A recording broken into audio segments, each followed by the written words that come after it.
ನಮಸ್ಕಾರ ಸ್ನೇಹಿತರೆ. ಮಲಬದ್ಧತೆ ಅನೇಕ ಜನರು ಅನುಭವಿಸುವ ಸಾಮಾನ್ಯ ಸಮಸ್ಯೆಯಾಗಿದೆ. ಇದನ್ನು ನಿರ್ಲಕ್ಷಿಸುವುದರಿಂದ ಮೂಲವ್ಯಾಧಿಯಂತಹ ಗಂಭೀರ ಕಾಯಿಲೆ ಉಂಟಾಗುತ್ತದೆ. ವೈದ್ಯರು ಇದನ್ನು ಶಾಶ್ವತವಾಗಿ ಗುಣಪಡಿಸುವ ಕೆಲವೊಂದು ಹಣ್ಣುಗಳ ಬಗ್ಗೆ ಮಾಹಿತಿ ನೀಡಿದ್ದಾರೆ. ಹಾಗಾದರೆ ಅವುಗಳು ಯಾವುವು ಎಂಬುದನ್ನು ಇವತ್ತಿನ ವಿಡಿಯೋ ಮುಖಾಂತರ ತಿಳಿದುಕೊಳ್ಳೋಣ. ಅದಕ್ಕೂ ಮುನ್ನ ನೀವಿನ್ನೂ ನಮ್ಮ ಚಾನಲ್ಗೆ ಸಬ್ಸ್ಕ್ರೈಬ್ ಆಗಿಲ್ಲ ಅಂದರೆ ಪ್ಲೀಸ್ ಸಬ್ಸ್ಕ್ರೈಬ್ ಮಾಡ್ಕೊಳ್ಳಿ. ಹಾಗೆ ಪಕ್ಕದಲ್ಲೇ ಇರುವಂತಹ ಬೆಲ್ ಐಕನ್ನ ಕ್ಲಿಕ್ ಮಾಡಿ.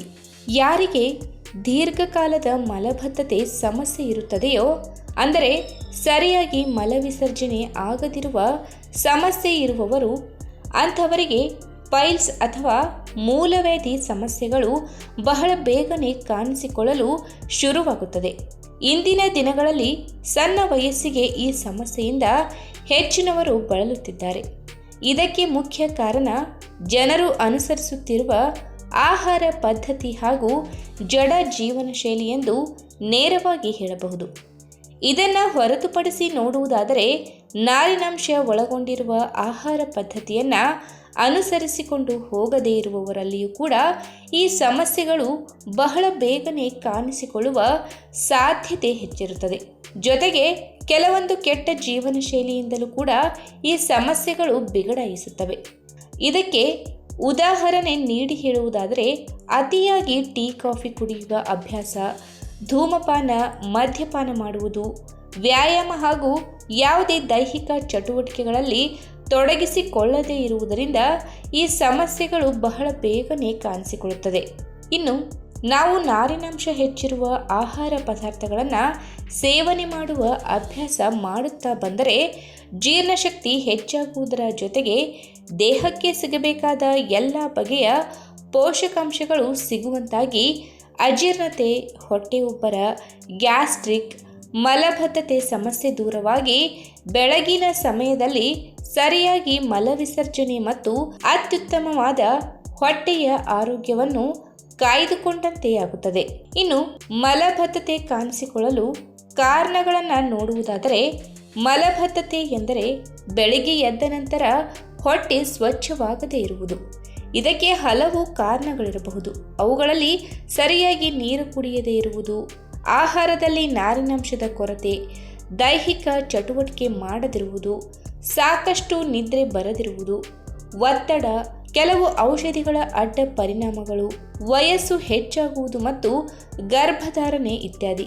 ಹೀಗಾಗಿ ಈ ಸಮಸ್ಯೆಯಿಂದ ಬಳಲುತ್ತಿರುವವರು ತಮ್ಮ ದೈನಂದಿನ ಆಹಾರ ಪದ್ಧತಿಯಲ್ಲಿ ಕೆಲವೊಂದು ಬದಲಾವಣೆಗಳನ್ನು ತಂದುಕೊಳ್ಳುವುದರ ಜೊತೆಗೆ ಕೆಲವೊಂದು ಬಗೆಯ ಹಣ್ಣುಗಳನ್ನು ಕೂಡ ಸೇವನೆ ಮಾಡುವ ಅಭ್ಯಾಸ ಮಾಡಿಕೊಳ್ಳಬೇಕು.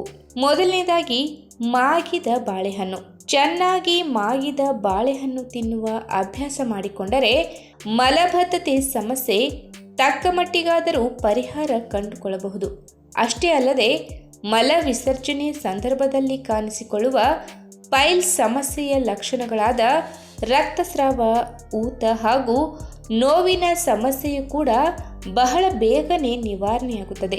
ಒಂದು ವೇಳೆ ಈಗಾಗಲೇ ಮೂಲವ್ಯಾಧಿ ಸಮಸ್ಯೆ ಅಥವಾ ಪೈಲ್ಸ್ ಸಮಸ್ಯೆಯಿಂದ ಬಳಲುತ್ತಿರುವವರು ರಾತ್ರಿ ಮಲಗುವ ಮುನ್ನ ಮಧ್ಯಮ ಗಾತ್ರದ 2 ಬಾಳೆಹಣ್ಣು ಸೇವನೆ ಮಾಡಿ.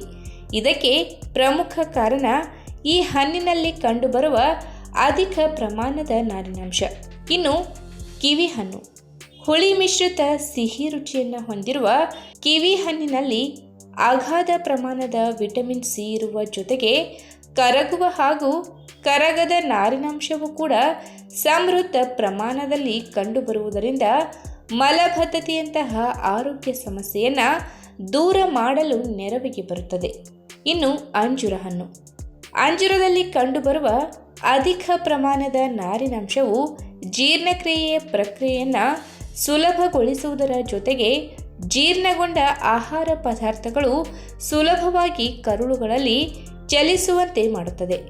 ಇದರಿಂದ ಅಜೀರ್ಣ, ಮಲಬದ್ಧತೆಯಂತಹ ದೀರ್ಘಕಾಲದ ಸಮಸ್ಯೆಗಳು ಕ್ರಮೇಣವಾಗಿ ದೂರವಾಗುತ್ತವೆ. ಹೀಗಾಗಿ ಈಗಾಗಲೇ ಮಲಬದ್ಧತೆ ಸಮಸ್ಯೆ ಇರುವವರು ಪ್ರತಿದಿನ ರಾತ್ರಿ ಮಲಗುವ ಮುನ್ನ 3-4 ಒಣ ಅಂಜೂರಗಳನ್ನು ನೆನೆಸಿಟ್ಟು ಬೆಳಿಗ್ಗೆ ಎದ್ದ ಕೂಡಲೇ ಖಾಲಿ ಹೊಟ್ಟೆಗೆ ತಿನ್ನುವ ಅಭ್ಯಾಸ ಮಾಡಿಕೊಂಡರೆ ಮಲಬದ್ಧತೆ ಸಮಸ್ಯೆ ಕ್ರಮೇಣವಾಗಿ ದೂರವಾಗುತ್ತದೆ. ಇನ್ನು ಸೇಬು ಹಾಗೂ ಪಪ್ಪಾಯಿ ಹಣ್ಣು. ಸೇಬು ಹಣ್ಣಿನಲ್ಲಿ ಉತ್ತಮ ಪ್ರಮಾಣದ ನಾರಿನಾಂಶ ಕಂಡುಬರುವುದರಿಂದ ಇದು ಮಲವನ್ನು ಮೃದುಗೊಳಿಸಲು ಸಹಾಯ ಮಾಡುತ್ತದೆ. ಇದರಲ್ಲಿ ಪೆಕ್ಟಿನ್ ಅಂಶ ಅಧಿಕ ಪ್ರಮಾಣದಲ್ಲಿ ಕಂಡುಬರುತ್ತಿದ್ದು ಇದು ಮಲವನ್ನು ಮೃದುಗೊಳಿಸುತ್ತದೆ. ಇದರ ಜೊತೆಗೆ ಪಪ್ಪಾಯಿ ಕೂಡ ಉತ್ತಮ ಆಯ್ಕೆಯಾಗಿದೆ, ಏಕೆಂದರೆ ಇದರಲ್ಲಿ ಫೈಬರ್ ಇರುತ್ತದೆ. ಇದು ಪಪೈನೆಂಬ ಕಿಣ್ವವನ್ನು ಹೊಂದಿದ್ದು ಜೀರ್ಣಾಂಗ ವ್ಯವಸ್ಥೆಯನ್ನು ಬಲಪಡಿಸುತ್ತದೆ. ಹಾಗಾಗಿ ಯಾರಿಗೆಲ್ಲ ಮಲಬದ್ಧತೆ ಸಮಸ್ಯೆ ಇದೆಯೋ ಅವರು ಹೆಚ್ಚು ನಾರಿನಾಂಶ ಇರುವ ಈ ಹಣ್ಣುಗಳನ್ನು ಸೇವಿಸುವ ಮೂಲಕ ಮಲಬದ್ಧತೆ ಸಮಸ್ಯೆಗೆ ಪರಿಹಾರ ನೀಡಬಹುದು. ಈ ವಿಡಿಯೋ ನಿಮಗೆ ಇಷ್ಟವಾದಲ್ಲಿ ತಪ್ಪದೇ ಲೈಕ್ ಮಾಡಿ, ಶೇರ್ ಮಾಡಿ, ಹಾಗೆ ನಿಮ್ಮ ಅನಿಸಿಕೆನ ಕಮೆಂಟ್ ಮೂಲಕ ತಿಳಿಸಿ.